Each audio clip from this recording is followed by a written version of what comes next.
Yo yo yo, salut les turfeuses, salut les turfeurs, bienvenue pour un nouveau pronostic de Benoît Requin. Ok, place au pronostic du quintet du dimanche 9 mars, direction Cagnes-sur-Mer pour le prix de Rome. Trop attelé, 2925 mètres, 15 partants, réunion 1, course 4, indice de confiance 2 sur 5. Petit retour sur le quintet à l'envers de ce vendredi. Wow, c'est parti, on se moule. Oh les amis, là, c'était quoi cette arrivée à 2 balles? Enfin bref, il a payé. Hein. Oh là là, mais il a cartonné. Ah ouais. Enfin bref, c'est parti, on commence le pronostic. On commence avec... je la tourne... Bref, excusez-moi. Cette vidéo, je la tourne avant l'arrivée du quintet de ce samedi. Je reviendrai dessus demain. Ok, c'est parti, on commence le pronostic. Et on commence avec le numéro 1, King Cole. Et on n'aura pas les commentaires de l'entraîneur. C'est Vincent Martins qui est parti pêcher avec Vital et Ciotola. Ils ont rejoint le bateau de Captain Ian Barbro. Bref, amusez-vous bien. Ce numéro 1 fait tout simplement partie de mes deux préférés. Je l'ai mis très haut, je l'ai mis deuxième. Bref, on passe au numéro 2. C'est Here We Go et on écoute Loris Ferro. Oui, mais la dernière fois, Here We Go était sorti un peu trop tôt et c'est un cheval qui a besoin d'un bon parcours. Hein. Julien Dubois m'a dit qu'il était resté en forme. Alors au travail, il est très bien, hein, il nous plaît. Si tout se passe bien, il peut prendre une 3 ou 4e place. Oui, évidemment, il peut si tout se passe bien, hein, mais avec des si, on en ferait des choses. Enfin bref, ce numéro 2, moi je l'ai gardé en toute fin de combinaison. On passe au numéro 3, Gala de Crène, et on écoute Pierre Répichet.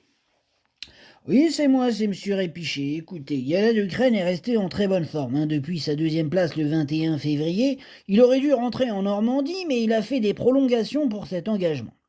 Je peux le déférer des 4 pieds à nouveau. Il retrouve des adversaires semblables à ceux qu'il a affrontés cet hiver. Ce n'est pas un grand débouleur et ce sera avant tout une question de parcours. Il peut se placer. Il peut se placer. Ok, merci Pierre Redpiché. Ben, lui aussi, je l'ai gardé. Et lui aussi, plutôt en bout de combinaison. Bref, on passe au numéro 4, Gabriela Duhem, que je n'ai pas retenu, mais attention, je l'ai parié, c'est lui le chef et le capitaine de ma petite liste des possibles casseurs de tickets repérés, attention. On enchaîne avec le numéro 5. Le numéro 5, c'est Udo Duruel. Et on écoute Nicolas Hensch. Bah après 2 belles courses gagnées en ayant un parcours sur mesure, on est obligé de courir cette épreuve en fin de meeting, mais Udo Duruel retombe sur des chevaux qui l'ont bien devancé la dernière fois. Il sera drivé par Romain Derieux, qui s'en est très bien servi. Il peut être à nouveau dans le quintet en étant préservé dans le parcours. Ok, merci. Nicolas, bah, ce numéro 5, il me plaît pas mal. Je pense qu'il peut faire mal, moi je l'ai mis 5e. On enchaîne avec le numéro 6, Self Explosive. On n'aura pas les commentaires de l'entraîneur, on l'a dit tout à l'heure, c'est Vitaly Ciotola qui est parti s'amuser avec ses amis, amuse-toi bien. Bref, ce numéro 6, lui aussi je l'ai gardé à la 6e place. On enchaîne avec le numéro 7, Gaucho Giel, que je n'ai pas retenu, c'est un regret, c'est mon 2e cheval de complément en cas de non partant. On enchaîne avec le numéro 8, Gino Viva, et on écoute Dominique Lecqueneux. Gino Viva ne trottait pas dernièrement sans raison particulière. Cela devrait être mieux ce coup-ci et il a l'avantage de pouvoir aller devant. J'en attends forcément une réhabilitation et il devrait lutter pour la victoire.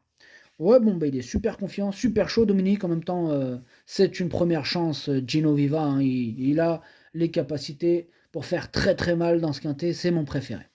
On passe au numéro 9, Oscar Al-A, et lui, je ne l'ai pas retenu. Mais il est à l'arrière de ma petite liste des possibles troubles faits. On reste sur cette liste avec le numéro 10, Fonzi Deripré, qui lui est en plein milieu de ma petite liste des possibles troubles faits. On passe au numéro 11, Jimmy du Pomereux, que je n'ai pas du tout retenu, j'en ai préféré d'autres. Comme le numéro 12 d'ailleurs, en Gibus, lui aussi, je l'ai mis de côté. Bref, on passe au numéro 13, Have7, et on écoute Nicolas Bazir. Ouais, Have7, il a très bien tenu sa partie à Cagnes le mois dernier. Bon, on a volontairement attendu cet engagement depuis.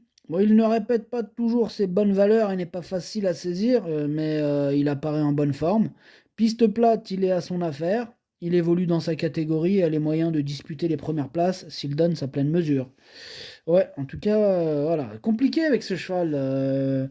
Have7, on ne peut pas dire qu'il brille par sa régularité. Donc avec lui, ça sera comme d'habitude, c'est-à-dire tout ou rien. Et moi, je l'ai mis 4e. Bref, on passe au numéro 14, Félix Dubourg, hein, que je n'ai pas retenu. C'est lui mon gros regret, c'est lui qui m'embête le plus. Hein, c'est lui mon cheval de complément, car nous partons, attention, possible cassage en vue. Et on termine avec le numéro 15 qui me plaît beaucoup, Gardner Shaw. On écoute Yannick Henry. Gardner Shaw se plaît beaucoup à Cagnes.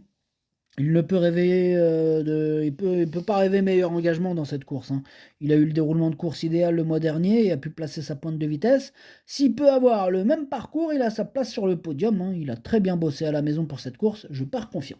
Ouais, je pars aussi très confiant avec ce Gardner Shaw qui me plaît beaucoup. Moi, je l'ai mis sur le podium, effectivement, à la 3e place. Le pronostic, ça donne 8, As, 15, 13, 5, 6, 3, 2. Merci d'avoir suivi cette vidéo. N'hésitez pas à mettre un pouce bleu si la vidéo vous a plu. Pour accéder à tous mes tickets pour la course du Quintet, bien rendez-vous directement en description de la vidéo. À jouer avec modération. Bonne chance. Chopez-le moi. Ciao.